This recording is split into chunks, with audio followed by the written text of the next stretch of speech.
you manage to cut God down to a size you can understand. He's no longer God because he's smaller than you.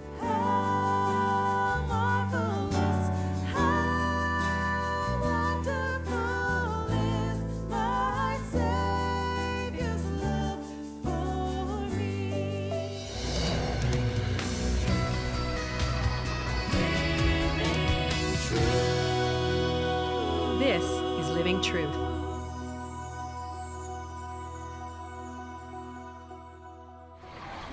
It is so great to be able to grow spiritually together as we gather and hear God's Word every week as a church family. Our guest speaker today is our good friend Sundar Krishnan. Sundar was a pastor at Rexdale Alliance Church in Toronto, Ontario for 36 years. Over the past 4 years, he's been speaking to churches in our local community and in communities all around the world. Sundar is a gifted Bible teacher, and I'm excited for the message he'll be sharing with us today. Today's message is part 1 of a 2-part series, which will continue next Sunday. Here's Sundar with today's message. I recall a book that I was reading several years ago, one of my favorite mystery novel authors, Agatha Christie. And when I got to the end where everyone usually reveals who the culprit was or the murderer was, I found the last 3 pages missing. I was so frustrated because I wanted to know how the mystery was resolved. And for years, I tried to get another copy of that book. Finally, much to my delight, 3 or 4 years later, I was able to find one and I got to read the last 3 pages and the mystery was resolved. What if I had never been able to find those last 3 pages? I would have had to live with that mystery all my life. You know, life's like that. Life is full of mysteries that we cannot resolve. Many of you know my brother-in-law, Ravi Zacharias, passed away not too long ago after an unexpected bout with cancer, and that took him very quickly. Around about exactly the same time, a very good friend of mine who was an elder in our church, same age as Ravi, was also diagnosed with acute leukemia and given roughly the same amount of time to live.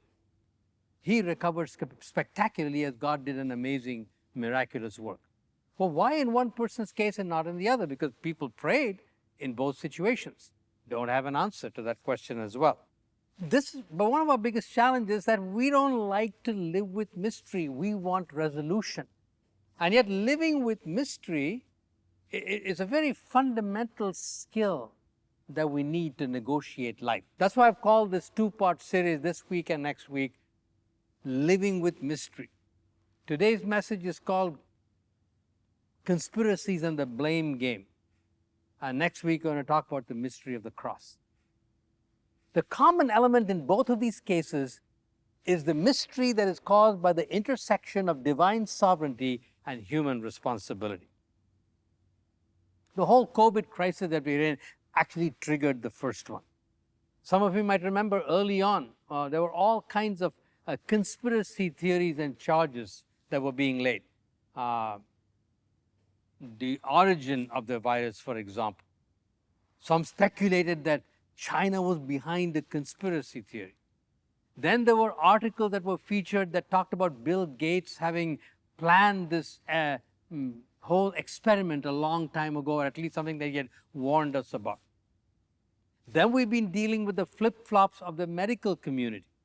And people read conspiracies, real or imagined, behind school opening and closing strategies and professional sports opening and closing strategies and the forbidding of singing in churches. And so there's no shortage, no end of these kinds of things that we have to deal with. And for those of us who are followers of Jesus Christ, we find there's another thing that comes into play, and that is God's role in all of this. Did God cause COVID? Did God allow it?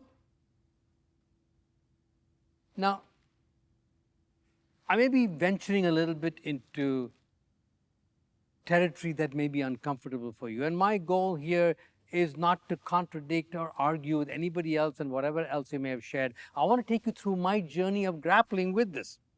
Because I've often heard a statement like this, well, God didn't cause it, God simply allowed it.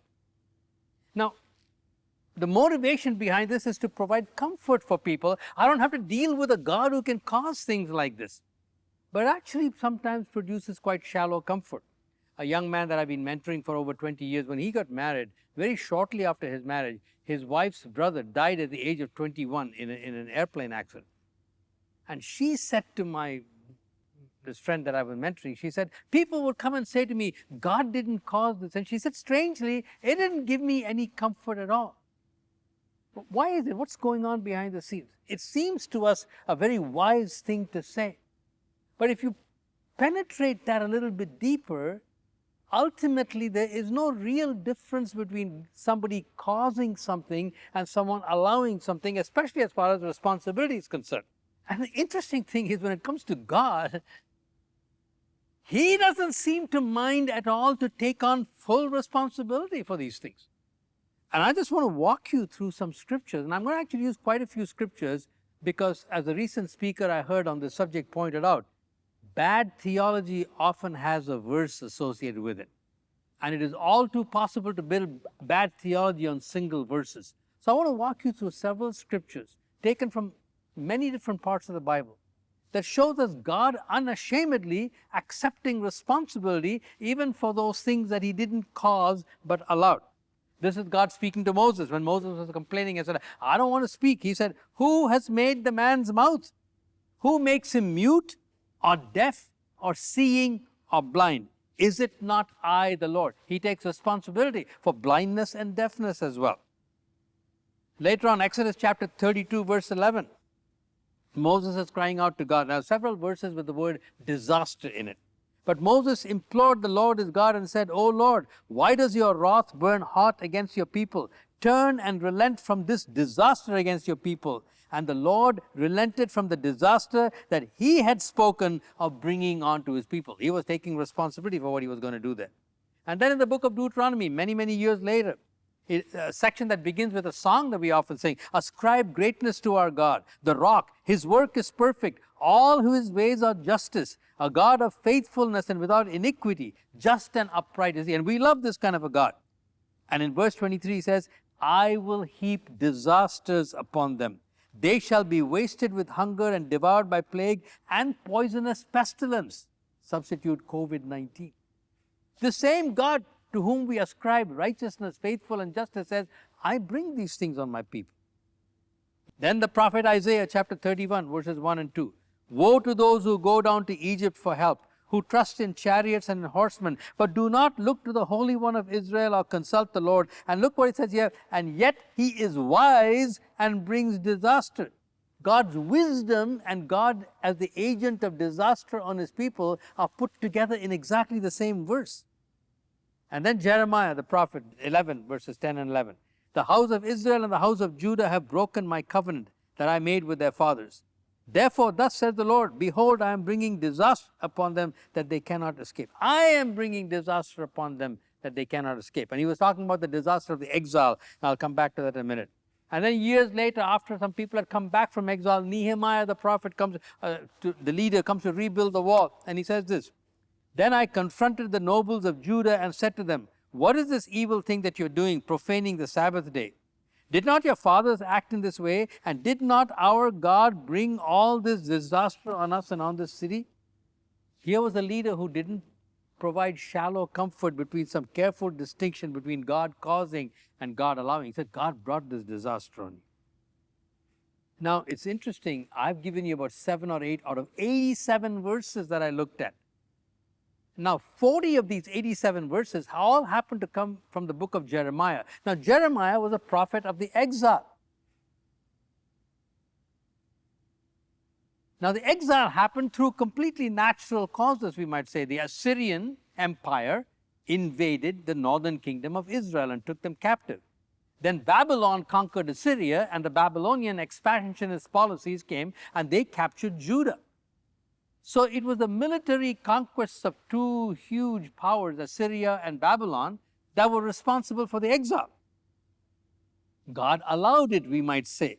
But the interesting thing is, when God speaks of that whole situation Himself, when He could easily have said, I just allowed these things, I didn't cause them, He actually says, no, I caused them. Even though the Babylonians and the Assyrians were the instrumental causes, I was the person behind them. Listen, Isaiah chapter 7, verse 18. In that day, the Lord will whistle for the fly that is at the end of the streams of Egypt and for the bee that is in the land of Assyria, and they will come. So, yeah, the Assyrians came. It was part of their expansionist policy. But the picture that's being presented is that God, and Assyria comes running. So God paints himself as the architect behind it. Same thing with Babylon. 2 Kings chapter 24. The Lord sent against him bands of the Chaldeans, who were the Babylonians. He sent them against Judah to destroy it, according to the word of the Lord that he had spoken by his servants the prophets. Surely this came upon Judah at the command of the Lord. So even those events that were, if you will, caused by disasters, caused by natural events, like the military expansion of Assyria and Babylon, God seems to take responsibility for it. If I kind of put it in the vernacular, it's basically God is saying to us, you don't have to worry about getting me off the hook. I'm on the hook. Let me stay on the hook. And you know why, my dear brothers and sisters? Because when we resort to semantics like causing and allowing and things like that to try to get God off the hook, we're actually minimizing God. We're wanting to reduce the mystery somehow, instead of just facing God just the way he has revealed himself to be. To engage God as he has revealed himself and learn to live the questions where we don't get the answers. Some of you remember the movie The Hiding Place. Corrie ten Boom, along with her sister, was imprisoned there and faced the severe the shaming and the brutality of Auschwitz, Ravensbrück, in her case. At the end of the movie, they have a cutaway to the real Corrie ten Boom, who was still alive at that particular time. And the person was questioning her at the end, said, you're still struggling to find answers. She said, no. She said, I'm not looking for answers anymore. I'm learning to live the question. If she could do that for Auschwitz, how much wisdom that is packed in it for you and for me. You see, in any given situation, COVID-19 or whatever else it might be, we have two fundamental options. We either start with the situation and reason back to make some conclusions about God, or we start with God to make some conclusions about the situation. And that's what we're talking about. When we cannot live with mystery, when we want to resolve it in some way, we're starting with a situation and we tend to redefine God. And in the process, he becomes smaller. And while we are not able to explain it deep down within, we are still left unsatisfied with our answers. Or we can start with God the way he has revealed himself to be, live with the mystery, and make some adjustments and judgments about our situation. How do we do that? What does it mean to live with the mystery? It's to bring him into the situation versus analyzing. You see, we spend so much time talking about God when what he wants us to do is to talk to him. Come to the God who sweepingly puts himself on the hook for everything there is and said, that's who you are dealing with. Sovereign in causing, sovereign whether I harness natural causes or I'm the direct agent of it. I'm responsible. It's me you're having to deal with. It's interesting that the very first prayer in the Bible, and prayer is the primary means by which we engage with this mysterious God, with this awesome God. Because if God is sovereign, prayer is the first and foremost, most sensible response that we can make. And the very first prayer in the Bible that is recorded for us is a prayer of Abraham. Let me just quickly give you a setting for that in Genesis. Abraham's nephew Lot is in Sodom. And Lot's married. He's got 2 daughters. And they got 2 men whom they're married to. So it's a family of about 6 that is connected to Abraham. And God appears to Abraham and announces to Abraham that he's going to destroy the city of Sodom and Gomorrah because of the tremendous sin. And Abraham is now up against a God he cannot understand. And so Abraham begins in Genesis chapter 18. He says, will you indeed, hear the words, will you indeed sweep away the righteous with the wicked? Suppose there are 50 righteous within the city. Will you then sweep away the place and not spare it for the sake of 50 who are in it? Far be it from you to do such a thing. Far be that from you. Shall not the judge of all the earth do what is judged? Abraham is up against a God he cannot understand. And he prays. Now, if you read the rest of the prayer in Genesis chapter 18, you'll find that God says, okay, Abraham, for the sake of 50, I won't destroy it. Okay, God, how about 40? How about 30? How about 20? He's kind of haggling with God in the marketplace, trying to cut God down to some numbers where he would change his mind and change his plan to destroy. But the way Abraham prays is worthwhile. It is a beautiful combination of humility and boldness. He says in verse 27, behold, I have undertaken to speak to the Lord, I who am but dust and ashes. Then he said, oh, let not the Lord be angry, and I will speak. Then verse 32, then once again, oh, let not the Lord be angry, and I will speak again this one time. What Abraham did not do when he came up against a God he could not understand, he did not try to redefine God. He did not try to take away the mystery and the difficulty. But he engaged with him. He did not minimize his own angst either. Shall not the God of all the earth do right? Far be it from you, O God, to do this. At the same time, I'm a man of dust and ashes. Have mercy upon me, O God. Because he knew that the next words out of his mouth might be the last words out of his mouth. How did this prayer end? It's amazing. Abraham doesn't get any answers. Verse 33, and the Lord went on his way, and when he had finished speaking to Abraham, and Abraham returned to his place. Notice, it's God who drew the prayer meeting to a close, not Abraham. When God had finished speaking to Abraham, Abraham returned to his place, not with any answers to his questions, but somehow he had broken through to an understanding that he could trust this God. That yes, the God of all the earth will indeed do right, and he can be trusted. Nor is this an isolated case in the scriptures of people living with mystery by engaging a God that they cannot understand in prayer that neither reduces existential angst, nor does it try and cut God down to size somehow so we can handle him. By the way, you need to remember this. If you manage to cut God down to a size you can understand, he's no longer God because he's smaller than you. Any God that fits entirely within our own minds is much smaller than us and not worthy of worship. Job, everybody knows the story of Job. Job is synonymous with suffering in this world. The details are all different, but the issue is the same. A God he couldn't figure out. I've been a righteous man, God. I mean, he argues, he complains, he insists that he is righteous. He demands an audience with God. He silences all the human attempts to console him with poor theology. And he says, I need a day in court with this God. Where are you? Finally, God speaks. And you know something? You know what God says? He doesn't answer any one of Job's questions. He says, man up, Job. It's my turn to ask you questions now. 61 questions, I think somebody counted. So for this man who was full of questions at a God that he couldn't understand, he was now subjected to more questions from a God. And notice, instead of getting angry and upset and walking away and saying, who needs this kind of a God anyway? The story ends with Job saying these words, I know that you can do all things and that no purpose of yours can be thwarted. Who is this? And then God says, who is this hides counsel with knowledge? Therefore I have uttered what I did not understand, things too wonderful for me which I did not know. And then God says to him, hear and I will speak. I will question you and you make it known to me. And Job says, I had heard of you by the hearing of the ear, but now my eyes have seen you. Therefore I despise myself and repent in dust and ashes. Not one of his questions are answered, but God grows larger. Job has a better understanding of himself. And Job breaks through to a whole new ministry because God basically says to the three friends, he said, look, you guys haven't spoken about me the way my friend Job has. Job will now pray for you. Job breaks through to a whole new ministry of prayer.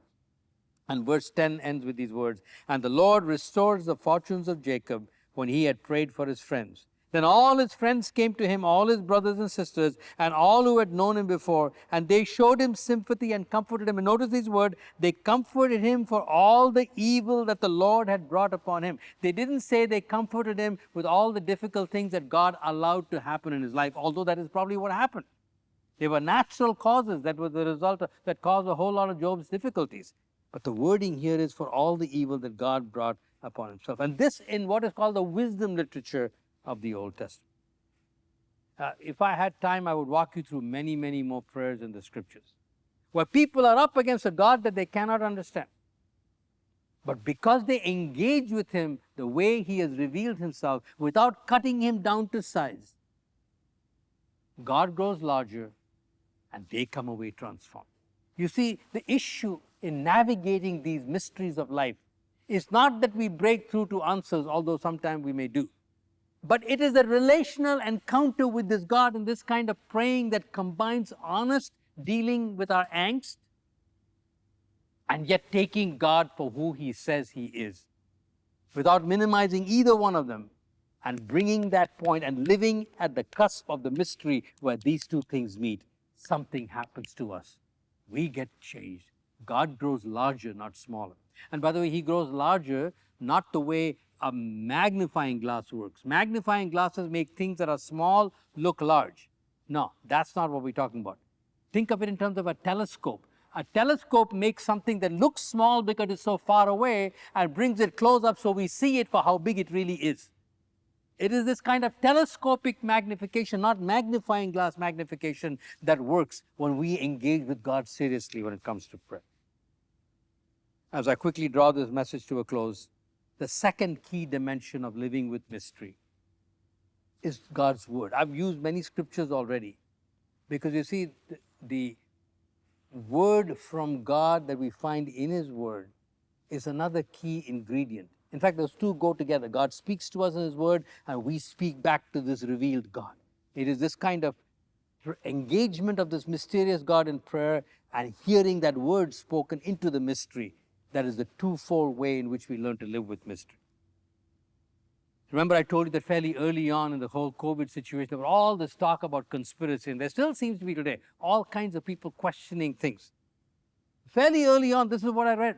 Isaiah chapter 33, verse 6. The Lord is exalted, for he dwells on high, and he will be the stability of your times, abundance of salvation, wisdom, and knowledge. The fear of the Lord is Zion's treasure. Don't fear any conspiracies, fear God. And then he specifically speaks about conspiracies. Isaiah chapter 8, verses 11 to 13.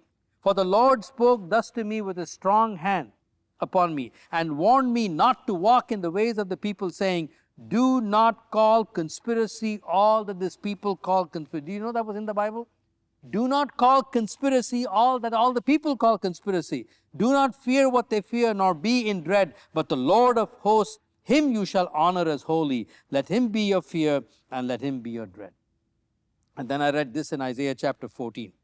The Lord of hosts has sworn, as I have planned, so shall it be. As I have purposed, so shall it stand. This is the purpose that is purposed concerning the whole earth, and this is the hand that is stretched out over all nations, for the Lord of hosts has purpose, and who will annul it? 5 times the word purpose shows up in these 2 verses to assure us that God has a purpose, God is working out the purpose, and his hand is stretched out over all nations of the world. Don't fear them, fear God.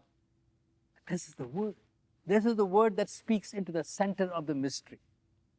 And when we engage with God, like Abraham did, neither denying our angst nor denying the God who has revealed himself to us and precipitated this mystery, when we allow him to speak into the center of that mystery, we get larger and we learn to live with mystery and become wiser people. Let me finish with this story of Joseph. You remember the story of Joseph, betrayed by his brothers, betrayed by his own flesh and blood. He ended up in jail, false accusations for many years. Until finally, of course, he becomes Prime Minister of Egypt. He interprets dreams for Pharaoh. And his own brothers come to him, and he's able to supply them with grain and save their lives. And after Joseph's father dies, Jacob dies, the brothers think, oh, he's now going to get revenge upon us for sure. There are these magnificent words from Joseph. Now, do not be distressed or angry with yourself because don't be distressed because you sold me here, for God sent me before you to preserve life. The brothers sold him. Joseph says, no, God sent me, not you. Joseph's brothers were the instrumental cause of evil selling their own brother into slavery, Joseph says, it's okay, God sent me here. And he said it again, and God sent me before you to preserve life for you as a remnant on earth and to keep alive for you many survivors. So it was not you who sent me here, but God. 3 times in 2 verses, he emphasizes the divine action. And then in Genesis chapter 50, he says, you meant evil against me, but God meant it. It doesn't say God used it. He said God meant it. And in the original Hebrew language, both of those words are the exact same Hebrew word in the same tense. You meant evil against me, but God meant it for good to bring it about that many people should be kept alive as they are today. So, seeing God, laying a hold of God in prayer and seeking God in His Word are the 2 primary ways by which we engage this God of mystery and learn to live with that tension, neither minimizing our angst nor minimizing our God. My prayer and my hope is that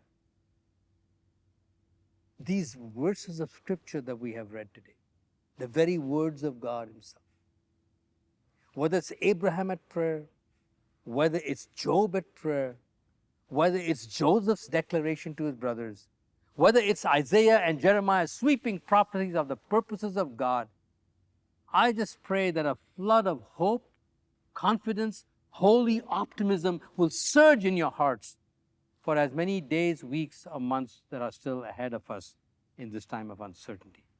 And come back next week as we continue to look at the mystery of divine sovereignty and human responsibility as they intersect on the cross. Join us next week for the continuation of this series.